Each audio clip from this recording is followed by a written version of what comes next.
Assalamualaikum warahmatullahi wabarakatuh. Selamat pagi anak-anak. Sebelum dimulai, ketua kelas siapkan dulu ya kelasnya. Apa kabar kalian semua? Apakah ada yang tidak hadir hari ini? Sebelumnya ada yang mau jawab nggak apa itu pengertian konflik? Nah, benar sekali. Jadi konflik itu merupakan suatu proses sosial antara dua orang atau lebih untuk menyikatkan pihak lain. Sebelum masuk ke materinya, saya akan menjelaskan tentang tujuan pembelajaran ini, yaitu agar kalian semua mengetahui tentang bentuk-bentuk konflik. Di sini saya menggunakan model pembelajaran inquiry dan teknik penilaian observasi. Jadi saya akan menilai kalian dari aktif atau tidaknya di jam pelajaran saya. Kalian semua perhatikan ke PPT ya. Jadi yang pertama, bentuk-bentuk konflik itu seperti yang Ibu tampilkan di sini. Jadi yang pertama itu konflik menurut sifatnya. Menurut sifatnya itu ada dua, yaitu konflik destruktif dan konstruktif. Jadi konflik destruktif ini berdasarkan dari perasaan tidak senang, rasa benci atau dendam. Nah, di konflik ini itu biasanya udah terjadi bentrokan-bentrokan fisik. Contohnya itu ada konflik antar suku yang terjadi di Sampit. Nah, yang kedua itu ada konflik konstruktif. Konflik ini itu muncul dari adanya perbedaan pendapat dari anggota-anggota kelompok dalam menghadapi suatu permasalahan.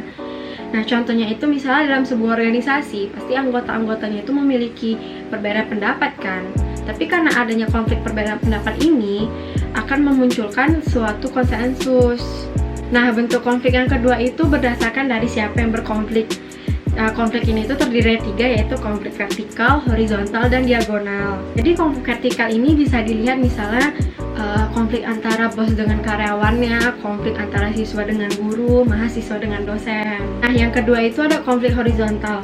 Konflik horizontal ini terjadi antara individu-individu atau individu kelompok yang memiliki kedudukannya yang sama. Contohnya itu siswa dengan mahasiswa, mahasiswa dengan mahasiswa. Jadi kan mereka tidak ada yang memiliki kekuasaan, kedudukannya itu sama. Nah, itu contoh konflik horizontal. Nah, yang ketiga itu ada konflik diagonal. Konflik diagonal ini terjadi karena adanya ketidakadilan atau ketidaksamarataan alokasi sumber daya ke dalam suatu organisasi atau terhadap satu organisasi. Nah, contohnya itu di Aceh. Jadi Aceh itu merasa pemerintah tidak adil terhadap mereka. Jadinya mereka membuat gerakan Aceh Merdeka. Nah, mereka ingin memisahkan diri dari Indonesia. Nah, itu yang dinamakan konflik diagonal. Sampai sejauh ini ada yang ingin bertanya? Kalau tidak ada, saya lanjutkan ke materi selanjutnya ya. Nah, bentuk konflik yang ketiga seperti yang saya jelaskan di PPT, yaitu bentuk konflik berdasarkan dari sifat yang berkonflik. Yang pertama itu konflik terbuka. Jadi konflik terbuka ini konflik yang diketahui oleh semua pihak. Contohnya itu seperti konflik Palestina-Israel, konflik USA dengan China. Jadi kan seluruh dunia tahu, nggak ada yang nggak tahu tentang konflik itu. Nah, itu contoh konflik terbuka. Nah, yang kedua itu konflik tertutup. Jadi konflik tertutup ini hanya orang-orang tertentu saja yang tahu. Misalnya konflik dengan pacar, dengan teman.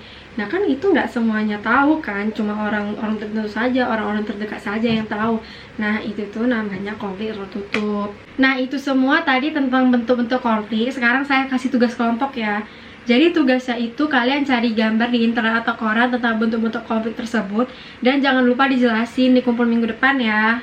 Jadi kesimpulan materi hari ini adalah bentuk-bentuk konflik itu ada tiga, yaitu berdasarkan dari sifatnya, posisi pelaku, dan sifat pelaku yang berkonflik. Untuk minggu depan kita bahas tentang faktor-faktor konflik ya, jangan lupa dibaca bukunya. Kita akhiri pertemuan hari ini. Assalamualaikum warahmatullahi wabarakatuh.